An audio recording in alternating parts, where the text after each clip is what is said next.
jua-jua, nah di Bapak Tula Rasmina, semoga kita semua sehat, tidak kekurangan satu apapun, dan masih bisa bersyukur dalam keadaan apapun. Amin. Hai, good morning, apa kabar kalian semua pemirsa? Saya harap kalian semua baik-baik aja di pagi hari ini ya. Sekejap, saya masak nasi dulu ya. So pagi ini pemirsa, saya mau cerita kepada kalian benda yang paling tak logik yang pernah difitnahkan kepada saya. Saya juga tahu ini tuh dari salah seorang subscriber saya yang menginbox saya dari Messenger gitu. Jadi katanya gini, Kak Sri, klarifikasi. Banyak komentar orang Malaysia, komentar dari Malaysia katanya, yang menuduh Kak Sri selingkuh sama Tok Dalang yang antar anak saya ke sekolah. Klarifikasi sama Tok Dalang biar mereka itu malu lah, udah menuduh Kak Sri selingkuh katanya gitu. Sebenarnya tahu kalian pemirsa saya membaca message itu juga kayak malu sendiri gitu. Hah gitu ya kan, kok bisa? Tapi sebenarnya saya nggak heran kenapa satu-satu fitnah itu dilempar kepada saya, sebab itu sampai sekarang saya ada rezeki. Walaupun saya bilang saya terlilit hutang atau bagaimana, ya itu bukan hutang sebab penyakit atau eksiden atau apa-apa kecelakaan yang tidak saya inginkan, tetapi itu hutang sebab saya yang membuatnya gitu kan. Jadi saya rasa rezeki saya itu berasal daripada fitnah-fitnah seperti ini juga, saya rasa berasal.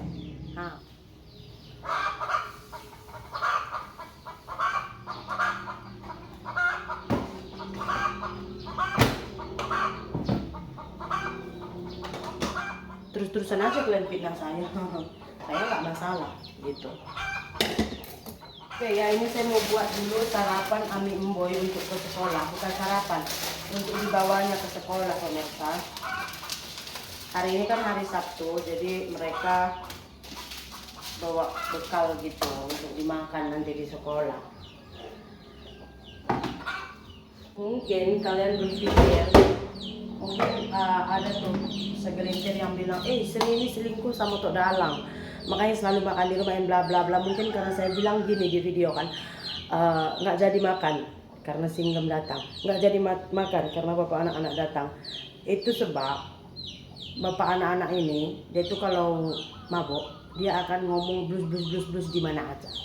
So ada satu cakapan dia itu di kedai menyinggung tentang Tok Dalang gitu. Jadi omongan dia itu sampai ke telinga Tok Dalang gitu. Jadi yang tadinya itu setiap dia sarapan kok dibuat baik, kenapa harus ada omongan seperti ini keluar? Jadi ketika sudah mendengar itu, Tok Dalang tuh tanya kepada saya, abang bilang begini Kak di kedai. Ada yang bilang bagi saya, ada yang bagi tahu sama saya. Terus saya bilang memang dulu pun dia udah ada ngomong kayak gitu, tapi kan nggak mungkin saya bagi tahu sama Andul. Saya bilang nanti kalau saya bagi tahu kami segan makan di rumah, saya bilang.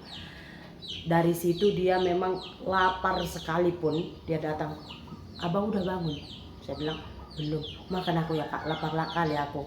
Makanlah. Kalau misalkan dia mau makan, tiba-tiba suami saya bangun, dia nggak berani lagi karena memang udah ada omongan seperti itu. Saya ini saya pakai tepung apa namanya ini, tepung terigu. Ini ada tepung crispy, golden crispy katanya.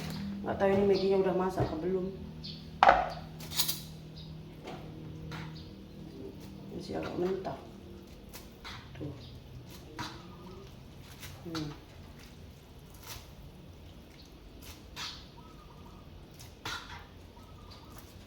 Kamu perlu cepat-cepat ya kan? Ini saya tengok di pasar malam sih, ya udah kata si Ami mah buat gitu mah mudah aja kok mah, digulung-gulung aja Maggi katanya. Nampaknya aja mudahnya itu, nggak tahu saya ini, saya buat aja. Saya sebisa mungkin apa yang anak saya mau itu saya buat. Kalau dianya masih wajar-wajar aja nggak masalah. Aduh ya deh. Terus ini saya taruh ini ya, biar kita baluri pakai ini.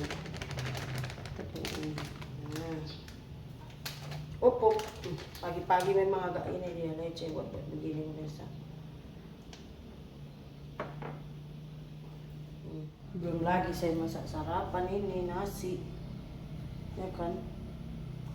Ini tadi saya sudah potong ujungnya ya, belah 4.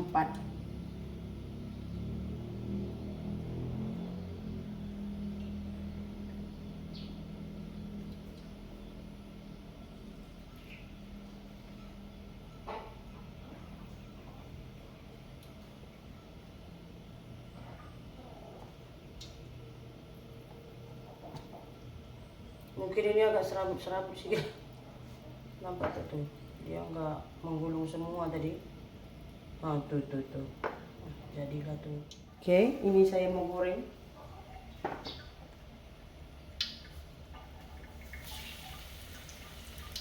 Magginya juga sebenarnya udah agak masak. Kan? Sosis juga cepat masak sebenarnya. Kita goreng dulu.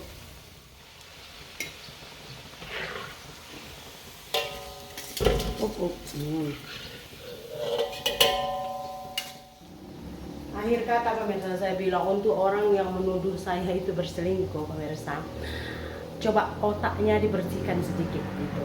Alasan apa? Sebab apa saya selingkuh? Saya orangnya itu selalunya pakai logika. Kalau nggak menguntungkan untuk saya nggak akan kerjakan gitu ya. Dia first seperti ini. Perempuan kalau dia udah fokus mencari uang, dia nggak akan ingat jantan. Even ditinggalkan lelaki pun dia tak kisah. Tahu kalian? Betul. Tapi kalau perempuan memang yang dia tak boleh hidup susah dan memang tak boleh kerja keras, dia akan senantiasa cari jantan yang boleh membiayai hidupnya. And then kayak saya, kalau misalkan saya nak selingkuh sama dia, untung buat saya itu apa? Yang ada dia akan meminta uang saya terus. Kenapa? Karena dia orang susah. Terus selebihnya itu apa yang saya harapkan? Maaf cakap ya, burungnya, saya rasa burung suami saya lagi besar. Jadi nggak ada lebih dari dia yang nggak dimiliki suami saya. Jadi nggak ada alasan saya selingkuh. Kalau saya selingkuh, mungkin saya selingkuhi kakek-kakek nggak apa-apa. Yang penting kaya, boleh kasih uang, it's okay nggak apa-apa. Tapi apalah aku mau dia kayak saya ini. Kalau banyak uangnya, mana pula dia mau tipikal-tipikal perempuan kayak saya ya kan? Pasti dia cari yang daun-daun muda. Sekarang anak-anak darah pun boleh dapat kok, nggak mahal-mahal.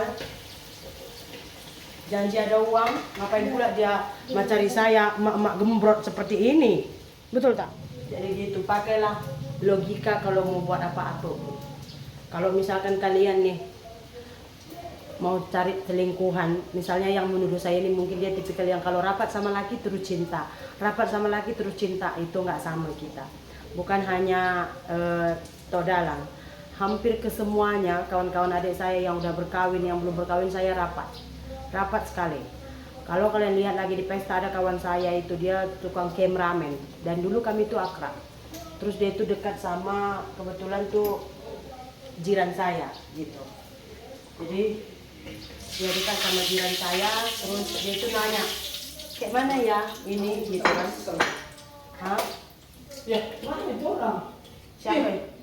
Lengan usaha ada dia, belum siap. Pukul berapa udah?